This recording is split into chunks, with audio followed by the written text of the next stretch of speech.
deixem el tema dels bolets, vaig cap allà, perquè aquesta fira, ho deia al començament, està organitzada per l'Ajuntament de Badalona, però amb el patrocini de Fruites i Verdures Miguel Cuevas, i per això tenim aquí a l'Abraham Cuevas. Molt bon dia. Hola, bon dia. I també ens acompanya en David Moya, el mestre cerveser de la cerveseria Les Quatre Pedres de Badalona. Bon dia, David. Hola, bon dia. Com estàs? Com esteu tots dos? A veure, m'heu portat aquí, tu, la cervesa que presentes en aquesta fira, que és la cervesa Boletus. Boletus, sí. Ara me l'explicaràs. I tu, Abraham, a veure, em portes molts bolets, moltes espècies, no?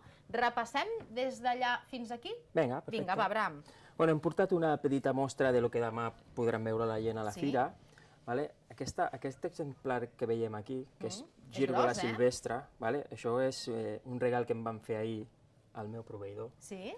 És un exemplar de 600 grams, molt guapo, perquè en si els bolets, el bo que tenen és el macos que són, el colorit que tenen, els frescos que són. I bueno, tenim aquí la Gírgola silvestre, després tenim la trompeta de l'amor, és una seta molt agraïda a la cuina, a la gent li agrada molt feta en pasta, no és una seta que necessiti, com et diria jo, gaire sofisticació, o sigui, una mica de pasta, amb una mica sofregida. Perquè té prou sabor, no? Sí, suposo que en té qualsevol molt sabor cosa. i és molt aromàtica també. Per això. A vegades el que sí que tenim que vigilar una mica, que no s'emporti tot el protagonisme del plat. Això sí que ho hem de vigilar. Després tenim el rossinyol, seta extraordinària, és un bolet extraordinari, molt apreciat. Aquí als badalonins, ho dic... Ah, sí? Sí, a la gent li agrada molt. Sí, és una seta que la coneixen molt i que inclús la demanen. No és que quan no la veuen allà a la botiga diuen Abraham, que no n'hi ha rossinyol? Vull dir que és una seta molt ben acceptada i que la gent la utilitza molt. I com es cuina? Té moltes opcions. El bo del bolet és que les possibilitats són infinites. A mi, si em preguntes particularment... Com t'agrada a tu? A mi m'agradaria amb botifarra negra. Déu-n'hi-do. És fàcil fer-la i tampoc necessita... A veure, clar, ma mare comença ja a fer que si un canalo, però bueno, això és perquè li agrada, no? Això ja seria cuina més elaborada, oi? Eso es. Què més? Després tenim la llanega negra, espectacular, una de les més apreciades a Catalunya. Llanega negra, que és blanca. Bueno... Es veu, per el barret. Això. És una seta que combina molt bé amb estofats. Seria ideal per fer estofats amb vedella, amb au, molt sabrosa i que li dona un gust com a muntanya. Sembla que estiguem dins del bosc quan estem menjant el plat. Després tenim el tradicional, el clàssic, el rovelló. Sí, senyor. Molt conegut, sobretot per la gent que va buscar la muntanya.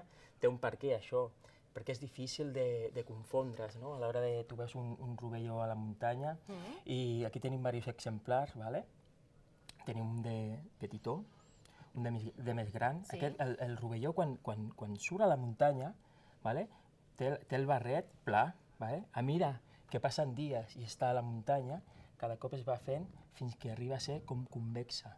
Hem de vigilar perquè el rovelló el que sí que té, que quan són exemplars que porten molts dies a la muntanya, poden inclús tenir un punt d'amarg. Hem de vigilar-ho. Per això, jo sempre ho dic, la diferència de preu entre la mida del botó i del medalló o el gros és perquè... És diferent, no? Clar, és molt més sabrós un botonet que acaba de sortir que no un que porta 4 o 5 dies a la muntanya.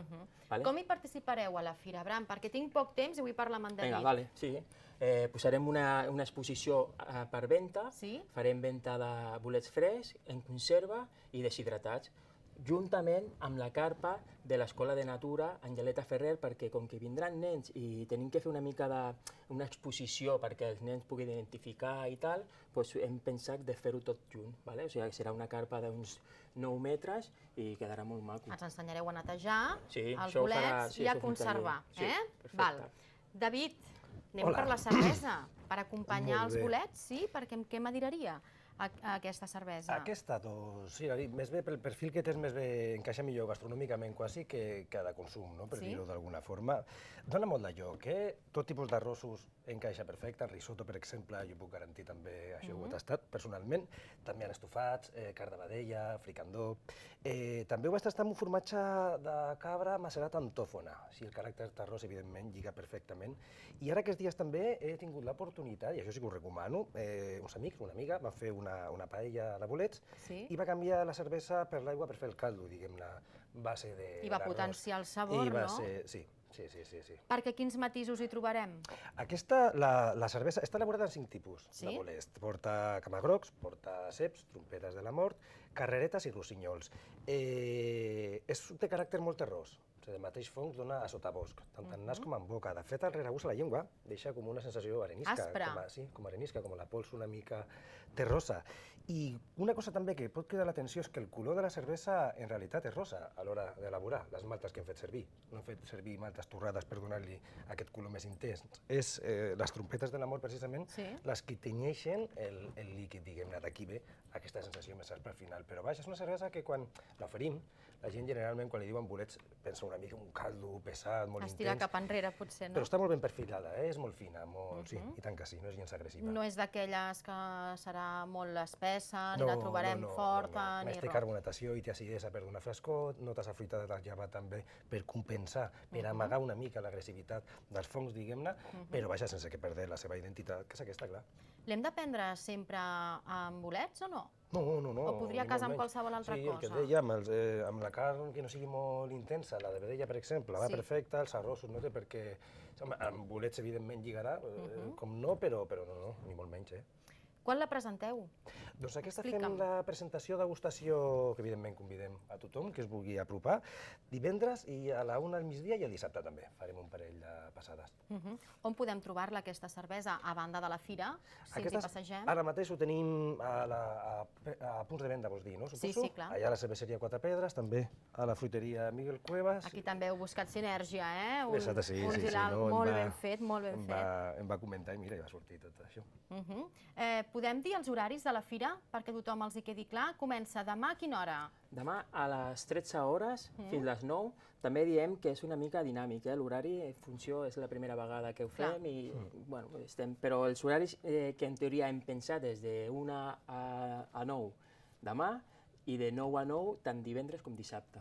De 9 a 9, divendres i dissabte, i de 1 a 9 ininterrompudament, Ininterrompudament. Podem passar per la plaça de la Plana i segur que trobarem en David i en Abraham que estaran allà doncs, a explicar-nos, un, com es netegen i com es conserven els bolets, i l'altre, oferint-nos el tast d'aquesta cervesa Boletus, que tant pot ser per prendre-la com per cuinar, com explicava ell, afegint a l'arròs, al risotto, on sigui. Gràcies, nois, i que sigui un èxit, com li dèiem en Jordi Marcos, aquesta primera fira del bolet a Badalona. Gràcies. Amb vosaltres ens veiem demà, si ho voleu, aquí a 1:15 al Pensió Completa. Si no, a les xarxes, Facebook, Twitter i a la plana tv.cat. Fins demà, que passeu un bon dia.